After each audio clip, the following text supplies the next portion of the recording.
All right. Hi, everyone. So thanks for having us today. Great pleasure to be here in person, actually, which wasn't quite as easy as we thought it would be when we said, yeah, we're coming. And great pleasure to have Helmke, CEO and founder of Right Based on Science, with us here today. We have a close collaboration for the topic of temperature alignment. As opposed to what you heard during the last 2 days, we are taking care of actually the assets that are invested in the financial markets of, maybe your pension funds. So it's not all about the operating improvement, but more about the financial side of the business. Maybe we'll have a short introduction of the companies that we are working in before we get started. And so I would say, ladies first. Thank you very much. Also, pleasure from my side to be here. Thanks a lot for the invitation. My name is Helmke. I'm co-founder and managing director of Right Based on Science, which is a Frankfurt-based climate change startup. We are a provider of temperature alignment software and metrics. So we calculate with our proprietary XDC model the contribution of a single economic entity to global warming. So we work with corporates, but we also work with financial actors who are consolidating the temperature alignments of their entities in their portfolios and calculate a portfolio-based temperature for their portfolios. Great. My name is Frederik. I'm the head of portfolio management for Salm-Salm and Partners. We are taking care of institutional assets in the financial markets and help our investors to achieve their goals in terms of financial performance, but also in terms of climate contribution performance and sustainability, of course. All right. So without annoying you too much, hopefully, getting started. I'm pressing the button. It's working. So where we got, the problem is that actually more than half of the carbon budget that we have is already, depleted. It's gone. And the worst thing about it, a big chunk of that happened during the last 25 years. And importantly, you can see that the richest 10% of the world, so the asset owners, are responsible for about half of that. What does it mean? It means that the trajectory of the growth path that these contributions to global warming has been on is also biased towards the richest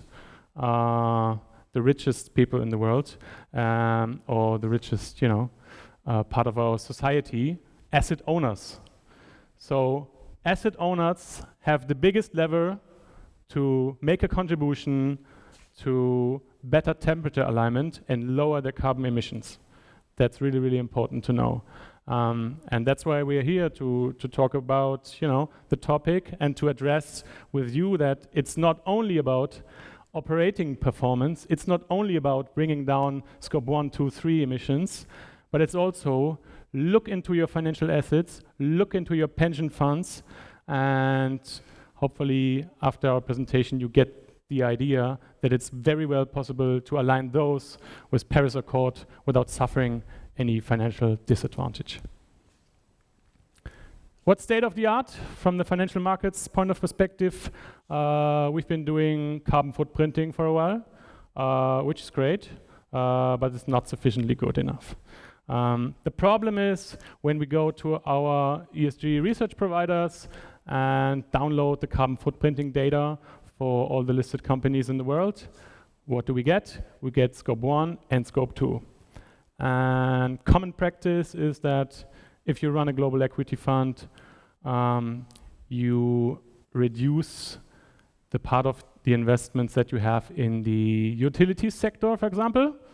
And then obviously you look quite good in terms of carbon footprinting versus your benchmark, because some of the benchmarks are heavy in utilities. What does this have to do with temperature alignment and Paris Accord? Almost nothing.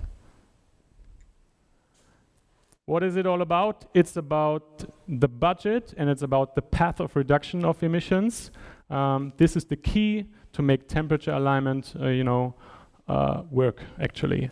So the path and the budget is quite important. Can we do this ourselves as a financial firm, as an asset manager? Obviously not, we cannot. So we got help from Right Based on Science, and looking into many models and into many companies' proposals, we found that scientifically this is the very best and outstanding way to make sure you know what temperature alignment you have within your portfolios. And also, I was glad to see that you did already yesterday talk about a lot of your supply chain, about the Scope 3 emissions, which is something that the financial market players commonly don't understand or not yet factor in their decision-making processes. So Right Based on Science has the very best solutions, like I said, and Hannah is about to explain you what they do, how it works, and after that I'm gonna again take over and show you what it actually did to financial performance within the last 4 years for us. Thank you. Okay, so the model with which we calculate the temperature alignment of an economic entity like a company is called the X-degree compatibility model. So we calculate the contribution of a company, for example, on global warming in different scenarios in order to understand, is that company operating along the Paris Climate Agreement, yes or no, and to make the result tangible and easy communicatable in a precise or in a concrete degree Celsius figure. So the XDC model is an economic climate impact model which analyzes the degree of global warming of a single economic entity to climate change under various scenarios. So this is what we do. We look at a company, a country, a financial portfolio, a real estate object, and try to understand, okay, is this in line with the Paris Climate Agreement?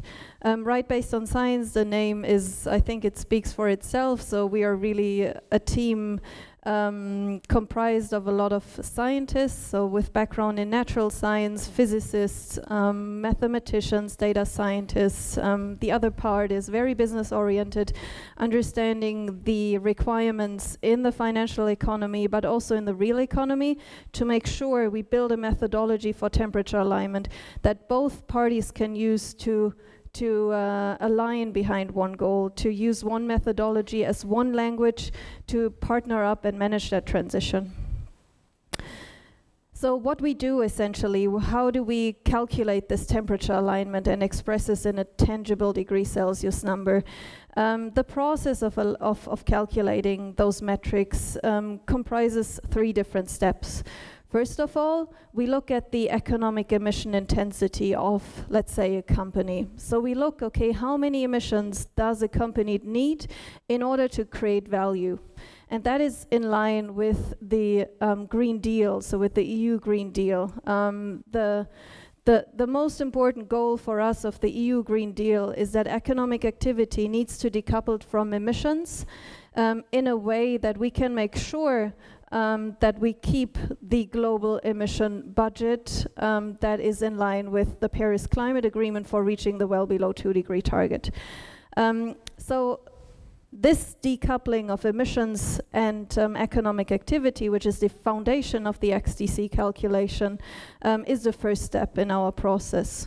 So we have the economic emission intensity, we scale it up along the global gross value added. So we scale up the economic emission intensity of the company along the global gross value added, and then there is an amount of emissions that results from that calculations, which would be created if all companies were as emission intensively operating at that company under consideration. So if everybody would be like me, how many emissions would be generated?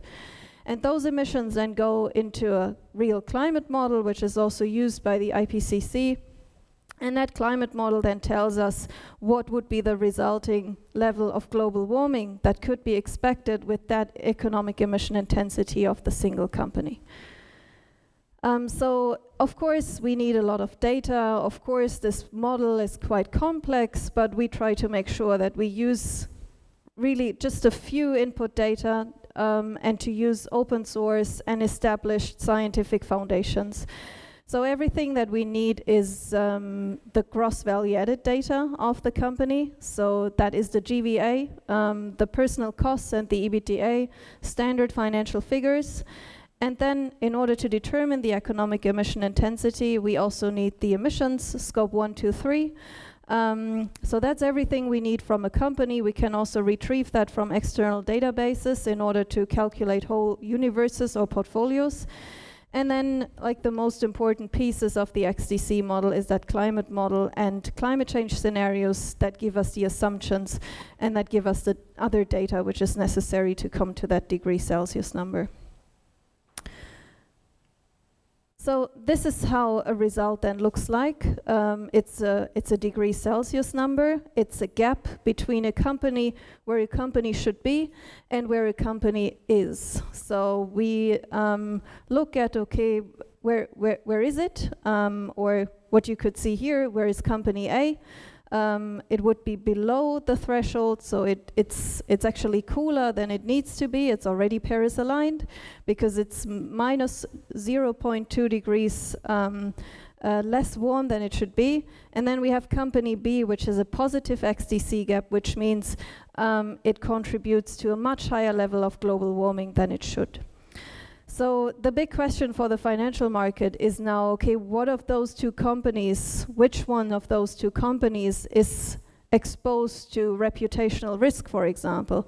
So let's assume consumers are interested in that kind of information because they wanna change their lifestyle in a way that they are in alignment with the Paris Climate Agreement. Which of those companies has better access to talent as a consequence of that? And which of those companies has better access to capital because it's exposed to lower risk? So those questions are currently highly debated in the financial markets, and first portfolio managers are betting on this to signal higher performance of those companies in on the capital markets. So we're doing this for a single company. So we work with companies in the real economy, for example, Continental or Antega or Katjes, you might know those companies.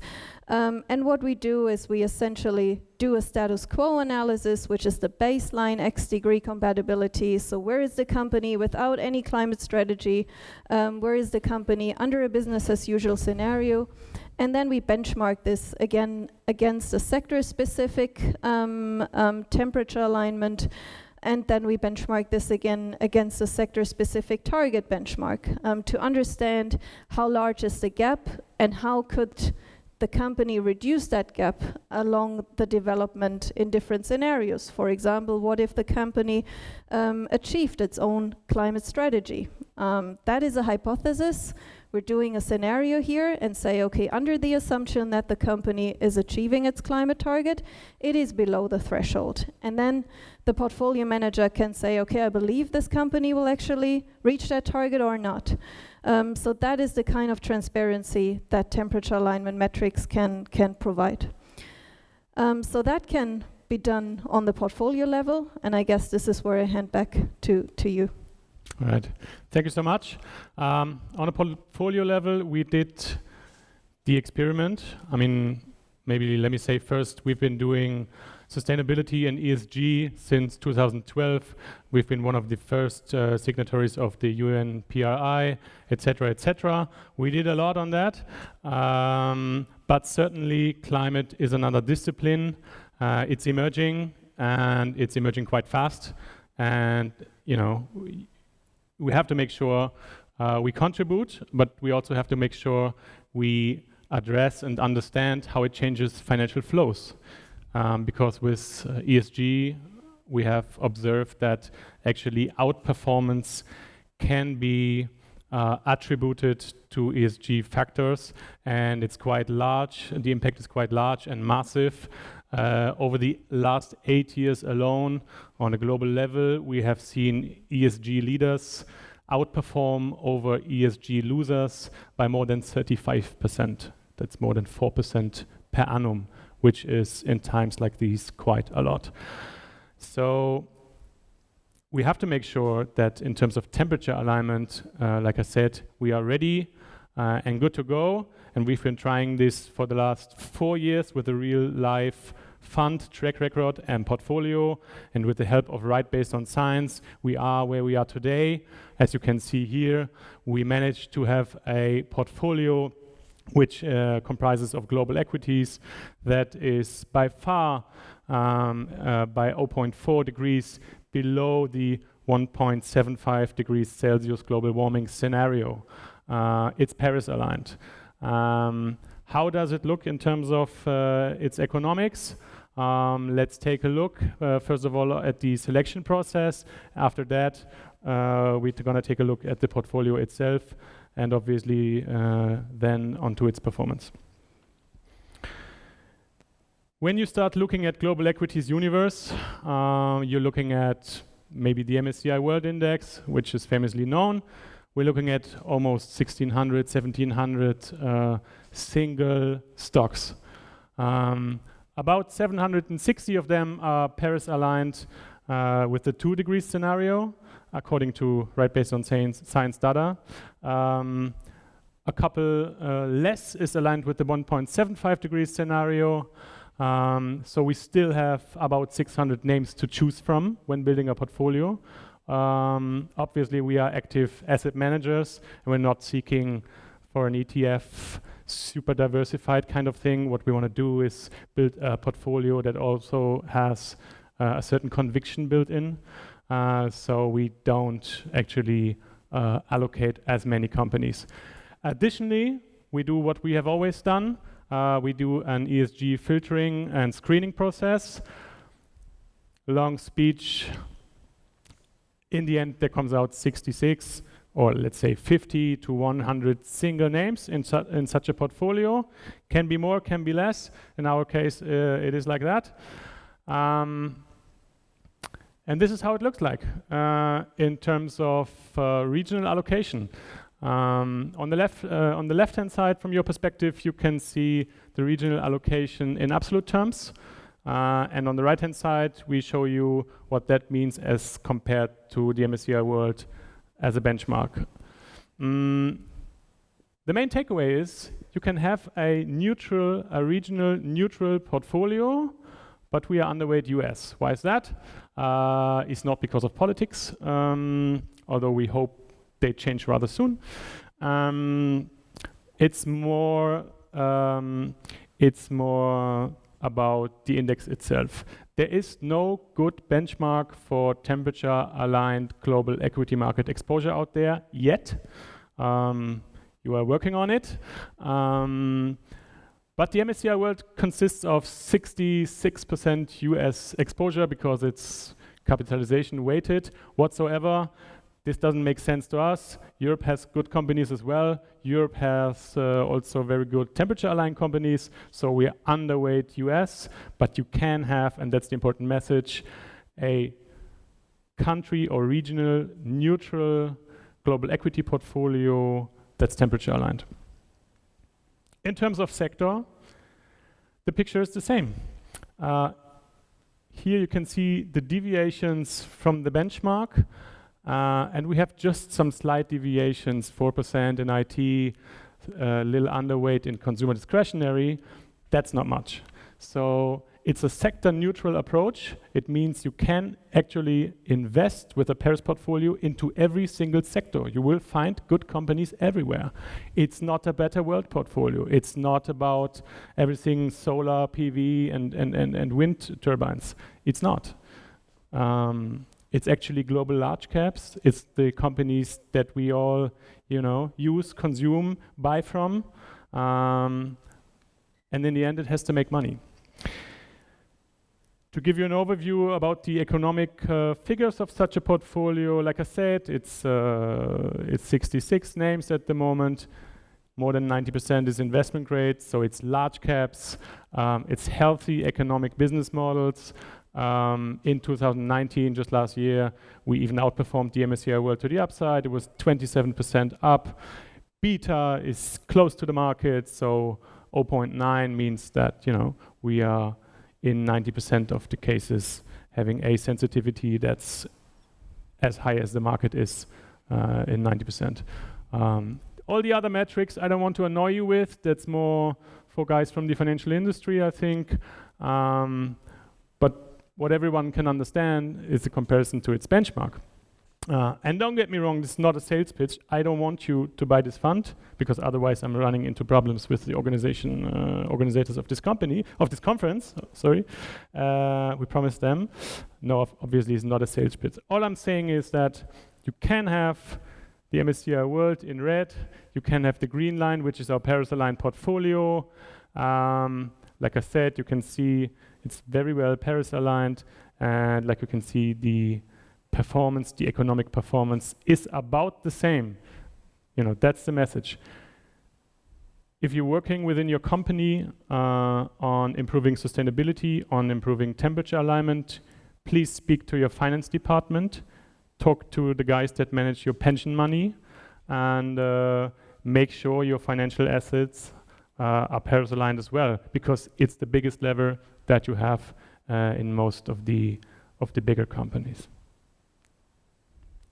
Thank you so much.